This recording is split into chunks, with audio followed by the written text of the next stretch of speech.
Hello everyone, I'm back with another video. Now you can see as the case is displayed here, and one example is also there for the case when a partner brings his share of goodwill but in part. That means the partner has only brought a part of his or her goodwill. He has not brought the entire goodwill, but only the part of goodwill is being brought by the partner.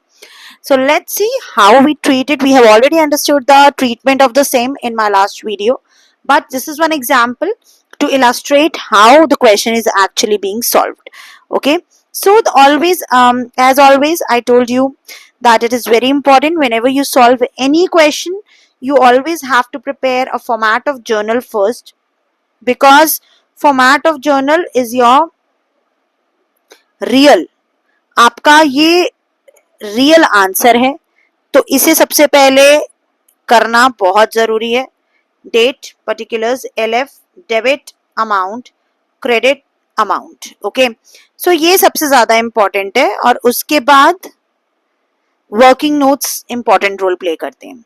ठीक है, अब देखिए हमें ना question में बेटा साफ साफ बता रखा है कि z ने जो है ओल्ड रेशियो है x और y का, ओल्ड रेशियो रहेगा 3:2 और z जो है उसे 1/4 शेयर के लिए एडमिट किया गया है. ये 1/4 शेयर उसने a से लिया है, तो a का सेक्रीफाइस जो है वो यहाँ बताया गया है साफ साफ 1/6 और b का सेक्रीफाइस भी सीधा सीधा यहाँ बताया गया है विच इज 1/12. इसका क्या मतलब हुआ कि अगर मैं दोनों का बेस कॉमन करके देखूं तो मुझे क्या पता चलता है कि इन दोनों का जो सेक्रीफाइसिंग रेशियो रहेगा वो क्या रहेगा. ध्यान से समझिएगा इस पॉइंट को, मैंने क्या किया है यहाँ. दोनों का सेक्रीफाइसिंग रेशियो क्या रहेगा, 2 से मल्टीप्लाई किया ताकि बेस कॉमन हो.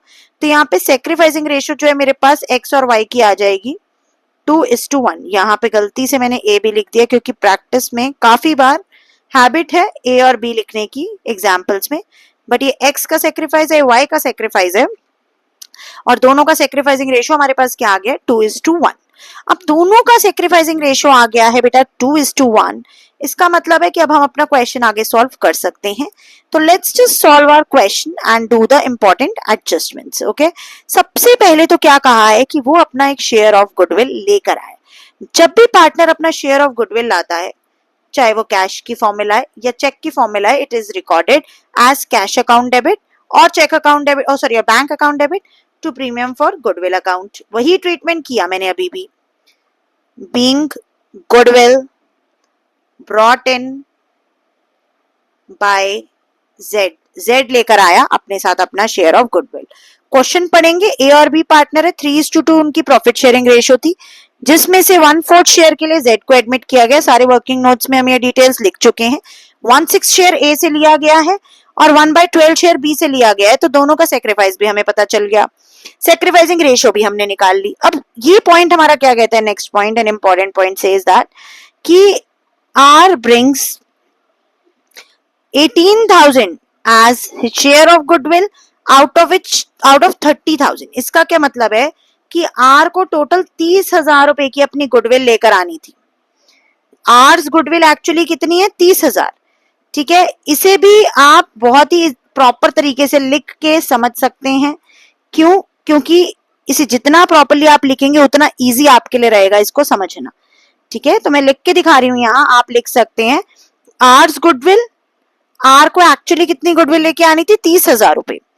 उसमें से गुडविल ब्रॉट इन कितनी गुडविल लेकर आया है, साफ साफ क्वेश्चन बता रहा है 18,000 की. बेटा अभी भी कितनी ड्यू है गुडविल, आर से गुडविल ड्यू कितनी है, अभी भी 12,000 की गुडविल आर से अभी भी ड्यू है.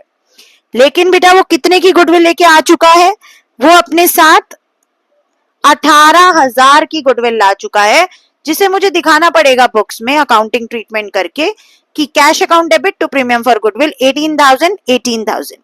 डन.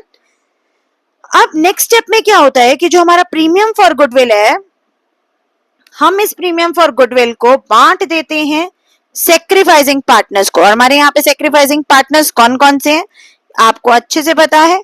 एक्स ने सेक्रीफाइस किया है तो एक्स कैपिटल अकाउंट, वाई ने सेक्रीफाइस किया है तो वाई कैपिटल अकाउंट.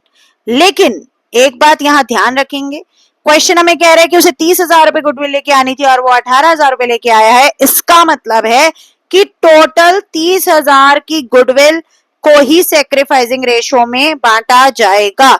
जितनी एक्चुअल गुडविल उसको लेके आनी है वो पूरी गुडविल बांटी जाएगी, और अगर वो अपना शेयर ऑफ गुडविल नहीं ला पाया है, that will be straight away taken from his और हर करंट अकाउंट। हमने वो जेड के करंट अकाउंट से बचा हुआ 12,000 रुपए लिया, इसे पूरा 30,000 रुपए बनाया, और इस पूरे 30,000 को हमने क्या कर दिया, ध्यान से देखिए मैंने एरो बनाया है, इसे 2:1 की रेशो में हमने दोनों पार्टनर्स में बांट दिया। एंड 2:1 में क्यों बांटा? Because this particular journal entry it represents SPSR, which means sacrificing partners को sacrificing ratio में share of goodwill जो है वो दे दिया जाएगा उस पार्टनर का जो कि फर्म में एडमिट हो रहा है, न्यू पार्टनर। और हमने ऐसा क्यों किया कि पूरा 30,000 बांटा? क्योंकि 18 तो वो लेकर आया, लेकिन जो 12 उससे बचा हुआ था, 12,000 which was still left was the amount of goodwill to be brought in by that partner, but the partner hasn't brought it, therefore that amount is straight away taken from the current account of the partner। हमने उसको उस partner के current account से ही निकाल लिया। तो इस तरीके से क्वेश्चन को जो है हम इस केस में सॉल्व करते हैं, और I hope the question is clear. अगर आपको कोई और डाउट है, कोई और टॉपिक आप समझना चाहते, जल्द से जल्द चाहते जिसकी वीडियो में डाल दूं, आप कमेंट बॉक्स में लिख सकते हैं। और वीडियोस को जितना ज्यादा लाइक, सब्सक्राइब और शेयर करेंगे, उतना ही ज्यादा I will feel motivated and I will be sharing more video.